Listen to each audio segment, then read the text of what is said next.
உங்க குழந்தையோட கவனம் ரொம்ப சீக்கிரமே சிதறிடுதான். இதுக்கு காரணம் நீங்க நினைக்கிறதா இருக்காது. வாங்க பார்க்கலாம். ஒருவேளை உங்க ரூம்ல இருக்கிற இந்த மாதிரி பொருட்கள் தான் அவங்கள ரொம்ப டிஸ்ட்ராக்ட் பண்ணுதா? நாம எல்லாரும் இத கவன பிரச்சனைன்னு நினைக்கிறோம். ஆனா உண்மையில இது ஒரு விஷுவல் சென்சரி பிரச்சனை. அதாவது மூளையால எல்லாத்தையும் ஒரே நேரத்துல பார்க்க முடியல. ADHD, ஆட்டிசம் உள்ள குழந்தைங்களுக்கு இது சகஜம்.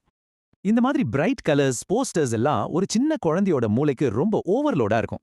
இதனால அவங்களால சரியா கவனம் செலுத்த முடியாது, எரிச்சல் அதிகமாகும், கத்துக்கிறதுலயும் சிரமம் வரும். நம்ம ஸ்கூல் கிளாஸ் ரூம்ஸ்ல இருக்கிற டெக்கரேஷன்ஸ் கூட சில சமயம் குழந்தைகளுக்கு மூளைச்சோர்வே உண்டாக்கும். சரி, இதுக்கு என்னதான் தீர்வு? இதுக்கு உதவ நம்மால சிம்பிளான சில விஷயங்களை பண்ண முடியும். இந்த 4 சிம்பிள் ஸ்டெப்ஸ் மூலியமா அவங்களுக்கான ஒரு அமைதியான இடத்தை நாம உருவாக்கலாம்.